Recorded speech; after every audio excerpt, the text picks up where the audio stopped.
Dear students of the third secondary stage, welcome back to our episode of the educational programs on the Egyptian TV. Today we're going to continue what we started last time. As you remember, last time we were working on reviewing tenses. بقالنا شوية بنراجع بعض الجرامر رولز اللي هتبقى كلها موجودة عندنا في ثالثة ثانوي. الرولز بتاعتنا from first secondary, second secondary, third secondary, the English language زي ما انتوا عارفين، زي العربي، زي اللي بياخد فرنسي، زي اللي بياخد جيرمان. اللغات لازم دايما الرولز بتاعتها متجمعة مع بعض، فما ينفعش نقول احنا خدنا الكلام ده في اولى ثانوي خلاص خلص خلينا نتكلم في كلام ثالثة ثانوي، مش هيحصل. لازم نكون بنشتغل كل الرولز مع بعض.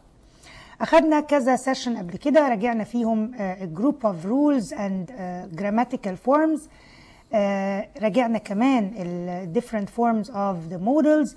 المرة اللي فاتت اتكلمنا على future forms واتكلمنا على the uses of will plus infinitive and when can we use it، واتكلمنا على will plus infinitive for the unintentional actions. يعني unintentional يعني decision that is taken on the spot، decision ما تحددلوش أي قرار قبل كده ولا فكرنا فيه ولا قلنا هنعمله. زي لما أقول now I will go to have my lunch، قررت أن أنا هاخد اللانش بتاعي دلوقتي لأنه I started to feel hungry. أو I will meet you tomorrow if I'm free.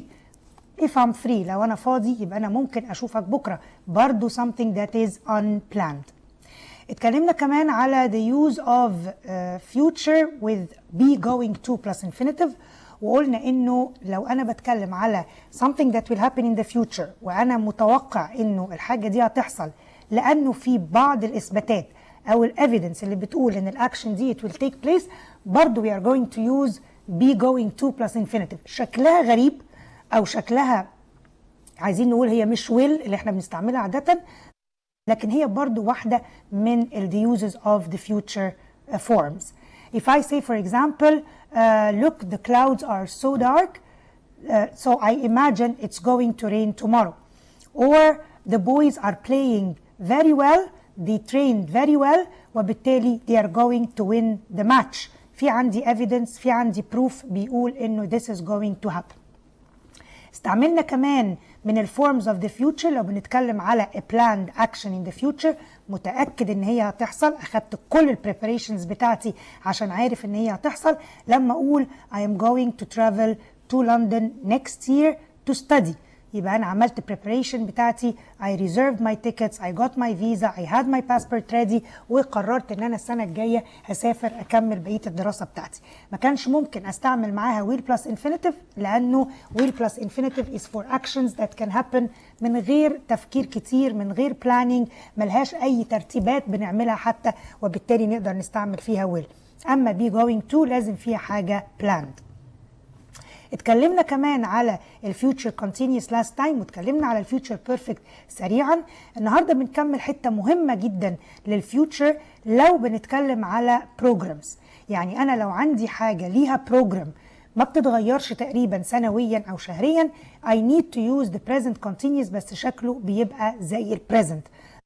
زي ما قلنا مثلا قبل كده لو انا بسافر باي ترين ورحت أسأل على the train to Alexandria في المحطة، هلاقي إنه بيقولوا لي إنه the train leaves at 7 every morning. ولو اتكلمت على tomorrow برضو هقول the train leaves at 7 tomorrow. هيجي حد هنا يقول لي طب how can I use leaves as present form مع tomorrow ومع every morning؟ هنا هقول لك take care because this is an important point that you need to know. لو أنا عندي بتكلم على schedules، يعني إيه schedules؟ يعني جداول سينما. عارفين كلنا مواعيد السينما بالظبط من 3 ل 6 ومن 6 ل 9، this is something very well known. عارفين مواعيد السكول، all the school start at 8، مفيش مدرسة بتبتدي الساعة 10، مفيش مدرسة بتبتدي الساعة 6، so all the school start at 8 باختلاف حاجات بسيطة. لو اتكلمنا على مواعيد الترينز، لو أنا عايز أحجز train for the next month for the next year حتى I can reserve the train. the planes المواعيد الطيران حاجات scheduled all over a year all over months. هنا هستعمل present simple. ليه؟ لأنه although I'm speaking about tomorrow وإن ده هيحصل بكرة، لكن هو مش هيتغير ميعاده النهاردة من بكرة من الأسبوع الجاي من اللي بعده، وبالتالي بالرغم إنه the meaning is future but I am going to use the present form. يعني أقول the train leaves at 6 o'clock tomorrow. حتى لو في tomorrow it's going to be leaves. طيب تعالوا نراجع كمان بشوية examples علشان ده هيساعدنا أكتر في إن احنا نوصل للمعلومة اللي بنقولها. The film starts at 9 p.m. زي ما لسه كنت بقول لكم مواعيد السينما. لو أنا قلت the film starts at 9 p.m. ده ميعاد البروجرام. هل أنا لو حطيت the word tomorrow هغير وأقول the film will start at 9 p.m. tomorrow؟ لا. Why am I not going to change it? Because this is a cinema program. زي ما اتكلمت مواعيد الثياتر، سينما، بلينز، ترينز، سكولز مفيش فيها تغيير، بيبقى الميعاد ثابت هو. طيب كمان let's take another example نأكد بيه المعلومة. The plane arrives at Cairo airport at 7:30. It cannot be changed. مش هنغير الكلام بتاعنا ونخليها future because this is a program of the planes. نقدر من النهاردة نحجز لطيارتنا لأمريكا السنة الجاية في نفس الميعاد. It's going to be exactly the same. Time tables, schedules ما بنستعملش معاها future غير present simple. هنتنقل كمان لواحدة من اليوزز. احنا ما زلنا بنتكلم على الفيوتشر. اتكلمنا على will plus infinitive as a form، عارفين اليوزز بتاعتها. اتكلمنا على be going to plus infinitive. اتكلمنا على البريزنت سمبل بنكتبه present simple عادي وقلنا ليه. هناخد كمان شكله في form of the present continuous بس مش معناه present continuous. يعني ايه؟ يعني احنا we write it verb to be plus the verb plus ing زي ما احنا شايفينه، لكن هو معناه future. ازاي؟ لو انا بتكلم على something like an arrangement. يعني ايه arrangement؟ arrangement يعني ترتيبة. بعمل ترتيبة كده مع صحابي ان احنا نتقابل بالليل ناكل مع بعض. بعمل ترتيبة مع العيلة ان احنا الاسبوع الجاي هنعمل حاجة مع بعض. If there is an arrangement وعملت ترتيب، عملت arrangement ان احنا نعمل حاجة سوا انا وحد تاني and we arranged for doing something tomorrow after tomorrow in the middle of the week maximum الاسبوع الجاي او عادة للنير future، هنستعمل فورم شكلها verb to be plus ing كأنك بالظبط تكتب present continuous verb. فاجي اقول I am meeting Mr. سامي at his office at 10 o'clock tomorrow. ليه؟ لأنه فيها نوع من الارينجمنت verb to be plus the verb plus ing. الاستخدامات بتاعتنا فيه هنقولها سريعا لأن هي واحدة زي ما لسه كنت بقول لكم fixed arrangements in the near future. يعني لازم يكون حاجة قريبة. يعني مش طبيعي ان انا استعمل present continuous كفورم مش كبريزنت كونتينيوس ككتابه فيرب بلس اي ان جي واتكلم على حاجه هتحصل بعد سنتين، لكن عاده بنستعمله للنير فيوتشر اند ذا بريزنت اكشنز اللي هتحصل ان ذا فيري نير فيوتشر. طيب نشوف كمان بعض الاستخدامات التانية اللي احنا هنقولها. لو انا قلت I'm flying to London tomorrow دي نفس اللي انا كنت بقولها. لو انا عامل planning ان انا I've got the ticket في ايدي واخدت التيكت معايا وهسافر امريكا او لندن بعد يومين او بعد يوم، برضو دي تعتبر an arrangement. حد هنا هيقول لي طب معلش ليه ما اقولش ان دي planning؟ ليه ما اقولش I am going to travel to London tomorrow؟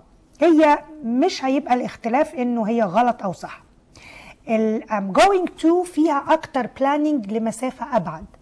اما لو كانت it's for a near future هيبقى الاسهل في الاستخدام بتاعي the present continuous اللي هي verb to be plus the ing. مش محتاج اقول I am going to travel to London tomorrow او tomorrow morning. حد هيقول لي طب لو انا قلت I am going to travel to London tomorrow morning is it going to be considered wrong؟ لا، it will not be considered wrong. احنا بنقول لك الاستخدام الكومن الفيري popular، لانه زي ما انتم عارفين with the English language and different languages في بعض الكونتكست اللي ممكن تبقى popular يعني we commonly use and others that are not commonly used. فبس نخلي بالنا ايه بعض الاستخدامات المعتادة اللي احنا بنستخدمها. زي ما بنقول دلوقتي لو انا بستخدم حاجة for the very near future مش مستاهل اقول I am going to travel tomorrow morning، اقدر اقول I'm traveling tomorrow morning، لان هي خلاص التيكت بقت موجودة في ايدي وانا جاهز خلاص مسافر. لو قلت we are giving a party tomorrow برضو it's an arrangement in the future، مرتبين حاجة في very near future، فقلنا we are traveling أو we are having dinner tomorrow morning. واحنا بنتكلم على الفيوتشر لازم نعرف ان احنا ممكن نعمل لينكس ما بين tenses مع بعض. يعني انا ممكن اتكلم على future صافي خالص، مجرد ان انا اقول tomorrow I am going to do this، او tomorrow I will do this، or tomorrow I will meet this. بما اننا بنتكلم على الفيوتشر وقلنا هنتكلم كمان على اللينكس ما بين التنسز، فلازم نتكلم على الكونجنكشنز، ازاي نقدر نوصل تو sentences بيتكلموا عن الفيوتشر لكن هيبقى فيهم two different sentences و two different tenses كمان هنستعملهم. خليكم معانا بعد الفاصل هندي كل الاكسبلانيشن اللي احنا عايزينها how can we join sentences using the future simple.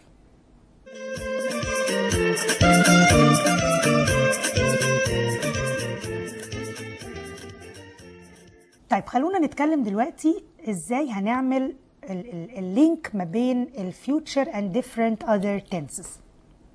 بما اني بتكلم على الفيوتشر فانا ممكن كمان اقول لو حصل حاجة في المستقبل something else will take place. How can we join sentences together? We are going to use conjunctions. يعني ايه conjunctions؟ يعني روابط. هنعمل conjunctions، هنستعمل conjunctions، هنربط ما بين الجمل وبعض. Are they going to be all in the future simple؟ هنشوف مع بعض ازاي we can join the sentences. مبدئيا they are going to be in the future sense، يعني معناهم future، لكن يا ترى هيبقى future كل السنتنس ولا future ومعاها tense تاني. If you're going to use future forms فاحنا عندنا ال will be going to، عندنا will، عندنا be going to، وعندنا الانفينيتيف. طب what are the words or the linking words that we can use to join two sentences in the future؟ أقدر أستعمل after، before، till، until، when and as soon as. دول هيبقوا الكلمات اللي هيربطوا between two sentences both of them mean in the future. طب لو أنا عندي ال conjunctions دول both sentences will be in the future، لا. If I have these conjunctions then the future is going to be before them. لو أنا جبتهم at the beginning of the sentence هيبقى وراهم present simple بعد كده future. زي لما أقول after he meets his friends he will go out with them. يبقى بعد after هنحط present simple عادي، the second part will be future. هيجي السؤال طب لو جم in the middle of the sentence what are we going to do؟ If they come in the middle of the sentence زي الإكزامبل اللي احنا شايفينه هيبقى future simple before them وهم برضو in the middle and they are followed with present simple. عايزة أقول لكم على نقطة مهمة عشان دي من الحاجات اللي بتلخبطنا كتير واحنا بنحل future simple وموجود معاه conjunction، يعني مش one sentence two sentences. لو عندي الجملة مربوطة في النص أو في بدايتها ب after، before، if، until، till، as soon as، اوعى تحط بعد أي واحدة من الكلمات دي future أبدا. These words have to be followed all the time with present simple. يعني أنا لو عندي الجملة مقسومة نصين فيها جزء هيبقى future وفي جزء present simple، ال present simple is to follow these words على طول، وال future simple هيبقى يا إما في الجزء التاني قبله يا في الجزء التاني بعده، يعني in the second part of the sentence. طب خلينا نشوف examples. طبعا ممكن يبقى present simple أو present perfect، يعني أقصد إنه فكرة ال present simple. لو أنا قلت after أحمد finishes or has finished his exams I will take him for a picnic. أخلي بالي عندي after it has to be followed with present or present perfect. On the other side I'm going to be using the will plus infinitive to have the future form. مش هينفع أبدا نستعمل after، before، as soon as، until، when، أي حاجة من دول وأحط بعديهم will في الفيوتشر، لأنه في حد بيترجم، اللي بيترجم بالعربي هيقول كده، هيقول بعد ما هيخلص الامتحان هيروح مع صحابه يخرج. فأنا متخيل إنه بعد ما يخلص ده future وهيروح مع صحابه يخرج ده future تاني، فأروح حاطط ده will plus infinitive وده كمان will plus infinitive. Sorry, this is wrong.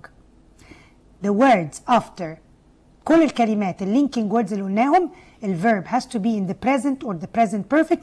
الناحية التانية هي اللي يبقى فيها الفيوتشر فورم. يعني لو احنا قلنا دلوقتي for example the manager is going to see you as soon as he comes out of the meeting. تاني as soon as is in the middle of the sentence followed by the present simple. On the other side we have هنحط will plus infinitive براحتنا، هنحط going to حسب المينينج اللي عندنا، هنحط will be plus ing for the future continuous whatever the future form اللي هيجي. الناحية التانية اللي عندي after the conjunction there has to be a present or a present perfect form. طب لو أنا ما عنديش verb تاني معاه subject، يعني لو أنا ما قلتش if this happens this happens أو after this happens this، يعني لو ما عنديش جملتين مبنيين على بعض، حاجة زي السنتنس اللي عندي دلوقتي اللي بتقول call me back or call me as soon as you get back، ولا أي حاجة، برضو عندي as soon as اللي هي one of the conjunctions اللي اتكلمنا عليهم it's going to be followed with the present simple. طب والناحية التانية عندي options كتير، عندي will plus infinitive مفيش مشكلة لو أنا عندي subject، عندي be going to plus infinitive if I am going to have a subject as well, or I can have the verb in the imperative form like call me as soon as you come back, drink once you feel hungry, do this or call me when you arrive home. هل في future؟ الفيوتشر في السنس، الفيوتشر في المعنى، مش future as لازم الاقي will plus infinitive or be going to plus infinitive عشان اقول ان ده future. الموضوع مختلف. It depends on how I get the sense of the sentence. لو انا قلت هنا نخلي بالنا ودي sentence مهمة، لو انا ما عنديش subject and it's an order then I can use present simple as you can see after as soon as, and again it is future meaning but present simple form. نشوف بعض الاكزامبلز التانية اللي برضو بنشوف معاها before after and so on followed by present simple. If I say I won't touch anything before the police arrive، هي زي لما اقول don't touch anything. يبقى if I'm using an order or if I'm using a subject I'm going to use the future. لو انا استعملت order خلاص الامبerative كده بستعمل verb in the infinitive form. If I'm going to use I or a subject then I can change it into a future form. I will not or I won't, as we can see. He won't say anything until he sees or he tells him, or he sees the boss, or he tells the boss tells him. طيب خلينا برضو نتكلم تاني كمراجعة سريعة امتى بنستعمل will be plus infinitive. لو انا عندي verb زي think، احنا قلنا الكلام ده قبل كده. Amir is a careless driver. I think he will make an accident. ليه استعملت will؟ مبدئيا it's following the word think. think يعني I'm not sure about what will happen، أنا مش متأكد، وبالتالي حطيت I will. حد هنا هيقول لي طب وده هيبقى سؤال ذكي قوي، لو أنا ما عنديش I think هل ممكن كنت أقول he is going to make an accident؟ أيوة. ليه؟ لأنه لو أنا قلت أمير is a careless driver بقت دي indication and evidence about the present. أنا بدي نوع من التنبؤ انه he's a careless driver، وبالتالي الاكشن اللي هتبقى following he is going to make an accident one day. طب انا ليه هنا ما استعملتش he is going to؟ لان انا حطيت قبلها I think. If I put I think, I believe, I expect, it seems، يبقى انا I'm not really sure of what's going to happen. And if I'm not going to feel assurance 100% that this is going to happen, then I cannot use bravo. I cannot use be going to. What am I going to use instead? I'm going to use will plus infinitive زي اللي احنا شايفينها قدامنا. زي ما كنا بنقول ان احنا اول ما هنحس ان احنا بنتكلم about the future ولكن we are speaking about something فيها evidence زي ما لسه كنا قايلينها، الفرق ما بين I think and the other one ان انا اقدر اقول look Sammy is driving dangerously fast. I think he is going to make an accident. ال two sentences they are very close to each other. الفكرة الوحيدة انه لو انا عندي think mostly think is going to be followed with will plus infinitive, and it's not really a very good idea to use be going to. ولكن لو عندي evidence واضح وصريح زي he is a careless driver, then I can use both forms of will plus infinitive or be going to لأنه الاتنين بيدوا نفس الانديكيشن. either I'm not really very sure انه it's going to happen لأنه عندي indication لكن عندي I think، وتاني واحدة أنا عندي indication that he's a careless driver بس في نفس الوقت أنا I feel very very badly that this is going to be the result of his careless driving. النقط المهمة اللي بنتكلم فيها في الفيوتشر نخلي بالنا انه بعض الكي ووردز زي be careful، زي look out، زي take care بنتكلم على حاجة now. We're speaking about something that is happening on the spot. It's something that is taking place now. وعشان كده لما بتبقى بقول له دلوقتي look out أو بقول له خلي بالك أو take care أنا بكون بتكلم most probably about an action that is going to happen now. فبالتالي be going to is going to be more useful in the sentence than the will plus infinitive. يعني أنا لما أقول له watch out هقول له you are going to fall، مش هقول له you will fall، لأن كلمة watch out يعني خلي بالك. خلي بالك يبقى أكيد في حاجة في الأرض هتوقعه، في حفرة، يبقى watch out لأنه something is going to happen I believe، وإلا مش هحذره. لو أنا بقول له take care the cars are driving very fast or they are going to cross we are going to cross the street and we need to be careful، يبقى أنا هعمل حاجة واضحة جدا إن هي هتحصل in the future time. متأكد منين؟ من الكي ووردز اللي بتديني نوع من الإيفيدنس إنه something is going to happen. look out we are going to crash there is a car coming. خلي بالك. خلي بالك ليه؟ لأنه دايما تقوله هتخبط هنا مش بمعنى ان انا مش متأكد، يمكن الانجليش بيبقى ليه sense a little bit different than the Arabic and that's why بنقول please guys don't translate words from Arabic to English and from English to Arabic thinking that this is going to be the best. Sometimes translation gets you into a blocked road or it gets you to reach something that is not really true or right. Again if we use something like will هنا بنقول الويل لو كان التحذير اللي احنا بنستخدمه حاجة general. يعني حاجة general زي ما اقول له be careful or you will fall there is a newly dug hole on your way to the market. انا مجرد بقول لواحد خلي بالك في حفرة لسه عاملينها فحاسب لحسن تقع فيها. هنا it is general. In this point I can use will plus infinitive وتبقى ليها معنى طبيعي لأنه أنا مجرد بحذره. كمان بعض الverbs اللي قلنا عليهم think expect predict واحنا قلنا انه هنا ما بقاش sure قوي فبالتالي I'm going to use will. او بعض الverbs لو خليتهم in the past يعني expected predicted was sure غيرت الفورم into the past الwill كل اللي هنبقى فيه ان احنا we're going to put it into the past form. طب what is the past form of will? It's going to be would. يعني اقدر اقول I predicted he would do this in the future. طب why did I use the past form؟ هي مش past. It is the past of the form will للفورم بس لكن it is about the future لكن كأني بستعمل a past form لنقل الكلام لما بستعمل direct and indirect forms. المرة الجاية we are going to talk more and more about the future forms مش بس into the future لا هنتنقل ل different grammar lessons related to the forms. تخلي بالنا انه الفورمز are different وممكن يبقى ليهم اشكال كتير. Next time we're going to have a lot more of grammar revision. We want you always to be with us. I want you please guys to review all what we have mentioned today. Try to review them by exercises if you can. Answer whatever you want and send us whatever you want on our YouTube forms. Wherever you want, we're going to answer back all what you ask about.